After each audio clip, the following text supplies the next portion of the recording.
So since 2016, it's just all gone crazy, hasn't it? You're global. You're global. You're all over the place. Yeah, so I've literally travelled all around the world doing shows and still doing army stuff at the same time. I've been very busy. I did a tour last year as well, setting off this year on an even bigger tour. I know. Brand new show. This is Escape. What can people? Yes. What can people expect then? So what I'm trying to do is trying to implant some really powerful messages, hidden messages within the show. So every piece of magic that you see in the show is there for a specific reason to give a certain message, and a lot of it won't click until right at the end, in the big finale, where everyone will suddenly realise that we've all experienced something really special together.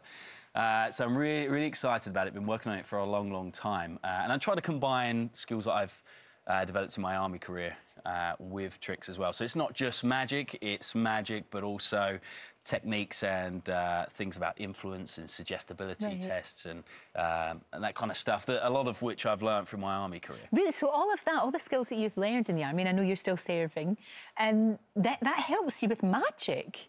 Absolutely. You were out in Kabul last year, weren't you? Yes, yes. So I went... Because we forget, we still have a presence there, and people forget about that. We still have a lot of troops in Kabul, and they're doing an incredible job, but not many people really know that we're still there, which is a bit of a shame, because a lot of the guys, when I was there and I was speaking to them, they get back from being 6 months in a very dangerous place. They get back and their friends wonder, oh, where have you been? And it's like, well, I've been in a war zone. We shouldn't forget. We shouldn't forget that. Yeah, we should remember that. That was great that you were over there chatting to them and entertaining them as well. Yeah, I mean, so every day we'd get on a helicopter and we'd fly somewhere else in the city, and whatever base we landed in, we'd try and make a makeshift stage during the day, and then in the evening we'd invite all the troops to come see the show.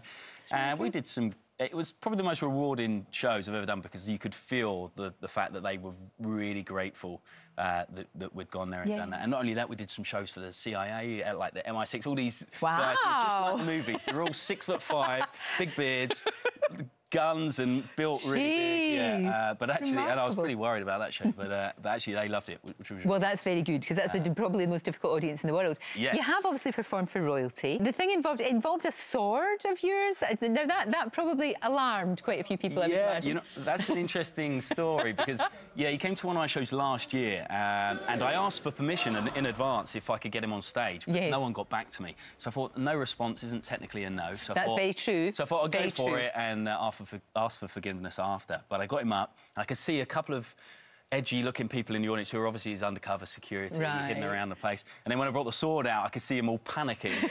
Like, think, what's he going to do? Well, I was half expecting to be rugby tackled off the stage. But it was all fine. Well, part of me wanted to get rugby tackled. It would have made great headlines, wouldn't it? Imagine. But no, he was great fun. Good. And he got really involved. Well, look, we've got you here. You've got to show me something magical. Yeah, so I'll show you this. So what I have here there's about 40 famous A-listers. They're all Hollywood stars. So we've got Morgan Freeman and all those kind of big names. What I want you to do, I'll pass them to you. All I want you to do is go through and find the one that you want. Find who I like. Yeah. Who do I think? And once you've chosen the one that you like, you're going to take it out and keep it on. You don't show any of the cameras. I'm not showing it. I'll do that. Place the other cards down here for us. Put them down there. Okay. And then with your left hand, if you could just hold it up here for me. Is that my left hand? That's perfect. And I just want you to stare in my eyes for a second. Okay. And keep thinking of this person. Okay. Okay, this is... I think I've got an idea of who you're thinking of, but I might be wrong, so don't tell us just yet. My prediction is set now. I can't change my mind. I get rid of scissors. You could just tell us now, who was the person that you chose? Well, the person that I chose was this lovely lady here, Miss Angelina Jolie. Angelina Jolie. If I open this up, it's very delicate. Right. Da, da, da, da, da, da, da. I have rushed it slightly. No, but it's fine. Oh, behave. Oh, behave. There we go. No way. That's amazing.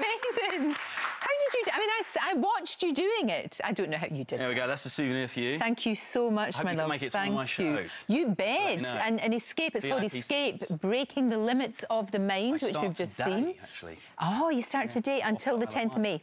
Yes. Yeah, until the 10th all around of May. the country. Yeah. And tickets on sale now. They are, That is amazing. You're incredible. Thank you very much. That. And boy, you look good in that uniform. Really do. I love the fact we're matching. We do.